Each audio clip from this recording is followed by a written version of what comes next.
Welcome to the gameplay breakdown of Loud vs Gam. If you want to see my draft analysis, I have a short on my channel where I break down this full draft. But now, let's get straight into the gameplay. The most important thing to remember is Loud needs to be the aggressors and Gam wants to play defense and deny this. If Loud doesn't snowball a lead in this game, their comp will just straight up lose later into the game. Gam did not understand this, and it shows several times in the first few minutes of the game. There is no reason for them to ever flip a 2 versus 2 fight. First of all, their jungler is pathing away from them, while the enemy jungler is pathing towards them. Their main objective should be to try to crash the wave and make it bounce back, putting them in a safe position during Viego's bot side timer. Now look at the wave state that Gam has created by taking this bad 2 versus 2.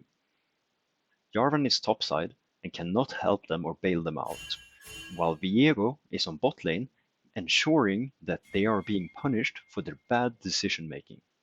Yes, they are getting something on top side, but they do not want to trade sides like this. I mentioned it earlier, Gam has in their best interest to stay as even as possible for as long as possible and make sure the game is stable. While Jarvan is diving top lane, Viego is using his time to punish the mistake made by Gam earlier, and forces them to recall and keep on bleeding golden experience. Fast forwarding a bit now, we go into the top lane situation, where Robo is making a small blunder. The idea of trading health with your opponent when you have teammates on their way to your lane is very smart, but he underestimates the damage that Rumble can put out and ends up dying. It's not too bad after all, since Viego is able to get the tradeback kill and Nico is able to fix the wave state, but it's still a small blunder that hurts them a bit. Viego has now finished his full clear, and his bot lane has been able to get a base and are now back in lane with full control thanks to the big item difference between the ADCs.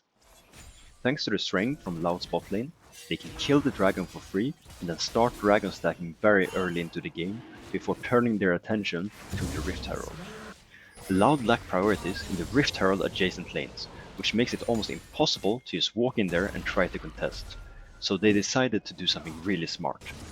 Instead of contesting the objective, they contest one of the adjacent lanes when the enemy jungler has started the Herald, and then they try to leverage killing the opponent in this lane as a way to force the opponents off the objective or get a fight where you have the numbers advantage. But there is two small mistakes in this situation by Loud. The first is that Robo goes back to the wave after killing Rumble instead of going with Viego in the river straight away.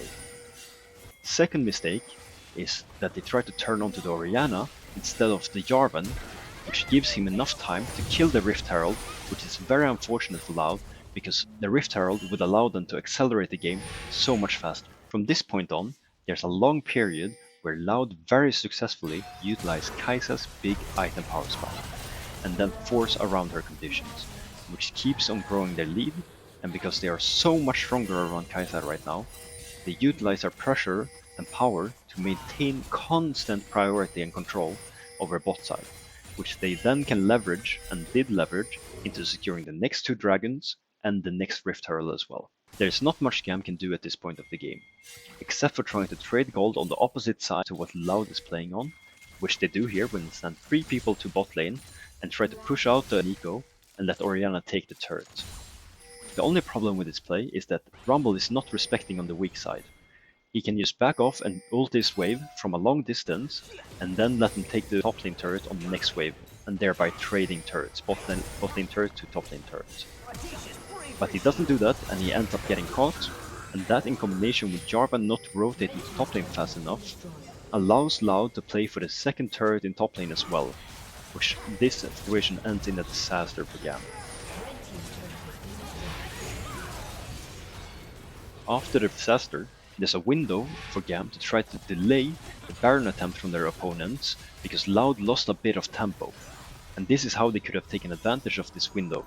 In most games, when a team wants to set up for Baron, they will send 4 people to mid lane and 1 person to bot lane to push out the wave and then shift towards the rest of the team in mid lane and then try to force a fight on mid lane or push out their opponents from the full top side and take full control around Baron. What Gam could try to do here is open 4 people bot side river and try to catch the guy pushing out the bot lane, in this situation Renekton, on his rotation from bot lane to mid lane.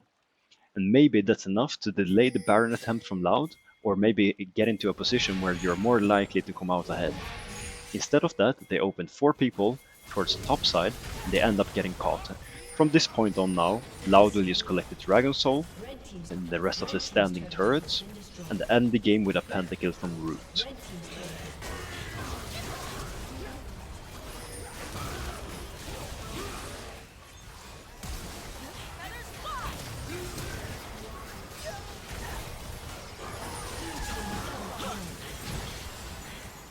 Blue team triple kill.